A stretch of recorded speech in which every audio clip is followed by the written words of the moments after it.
Hello friends, this is Dr. Pankaj Kumar, your mentor, and in this session we will be talking about infertility, right? Nowadays what happens, these problems are very much prevalent in our society. But when the problem is there, solution is also there. So we will talk about that what are the general reasons for the problem of the infertility and what are the possible solutions. Okay. So first of all, in general, we can say the reason for infertility lies in many of the physical, congenital, the disease, drugs, immunological, and even psychological. So these are some of the reasons for infertility, right? But it could be addressed through very specific ART technologies, what we call assisted reproductive technologies. Okay. So in this session, we will be talking about that what are the different assisted reproductive technologies, right? So some of them are, for instance, in vitro fertilization. Popularly it is known as test tube baby. Then GIFT or gamete intrafallopian transfer. Then ZIFT, yani zygote intrafallopian transfer. Then we have a pronuclear stage tubal transfer, right? So these are the methods. One by one we will discuss about it, right? First of all, let's talk about test tube baby or in vitro fertilizations. Now here what we do, what happens that the egg is collected from a woman and sperm is collected from male, right? And they are fertilized in the artificial conditions in a test tube. That is why we call them a test tube baby. So once it is fertilized, then it is allowed to grow for 3 to 4 days. Okay. And once the growth is done, then again that particular egg is implanted in the uterus, right? So this is what we call the test tube baby. Now let's talk about gamete intrafallopian transfer. Now here what happens that first of all multiple eggs are collected from the ovaries. Now after collection the eggs are placed in a thin flexible catheter along with the sperm. Okay. So the gametes are then injected into the fallopian tubes. So the fertilization is not going outside, rather the male and female gametes are directly injected into the fallopian tube. Okay. So in which cases these things are utilized? These cases are utilized when there is some problem in the fallopian tube to take the egg, okay, or some problem in reaching the male gamete to the fallopian tube. So here what happens, by surgical methods both are directly inserted, what we call gamete intrafallopian transfer. So the fertilization is going to occur in case of the fallopian tube itself, right? The next is what we call zygote intrafallopian transfer. Okay, so here what happens, it is similar to the in vitro fertilizations, but the difference is that in case of in vitro fertilization, the zygote is allowed to grow for 5 to 6 days and then it was implanted, but here it is not. Here what happens, within 24 hours, within the 24 hours of fertilization, it is actually implanted directly into the uterus. Okay, so here also what happens, that eggs are stimulated and collected using in vitro fertilization methods. Okay, again eggs are mixed with the sperm, okay, and the fertilized egg are then returned to the fallopian tube where they will carry it to the uterus, right?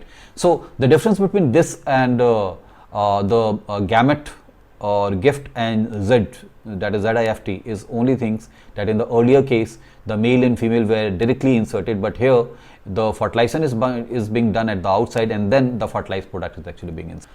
Let's talk about one more, what we call pronuclear stage tubal transfer.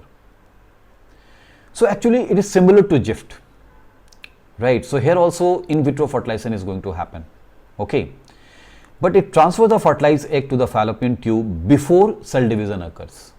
Okay, immediately fertilization occurs, it is transferred, so there is no gap. So what we call pronuclear stage tubal transfer.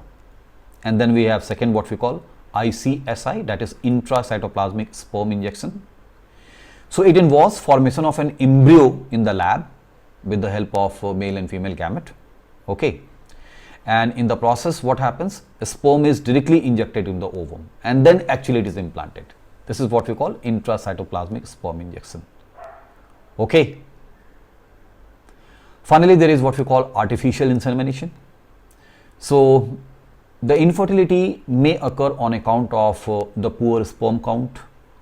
Okay, so in those cases we can resort to the artificial insemination by collecting the sperms either from uh, the husband or some potential donors, right?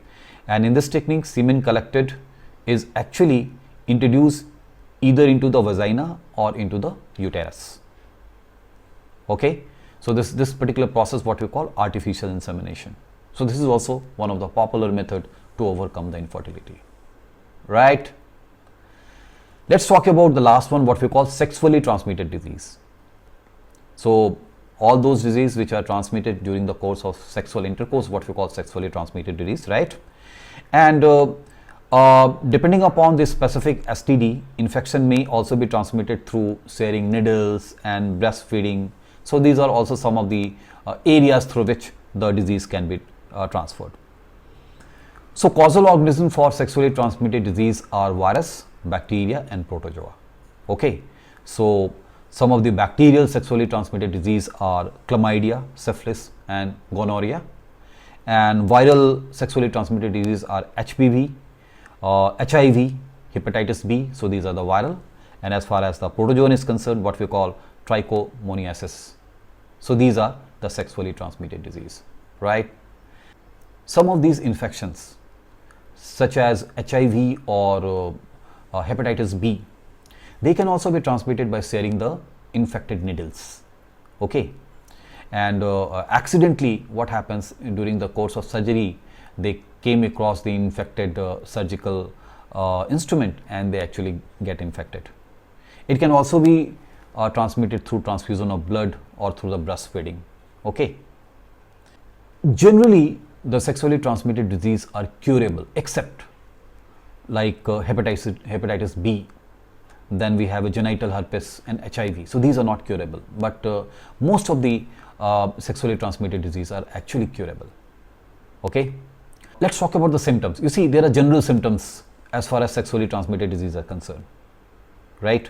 The symptoms are that the pain or discomforts during sex or urination, sores, bumps, rashes on or around the sex organs, unusual discharge or bleeding from penis or vagina, painful or swollen testicles and itching around vagina.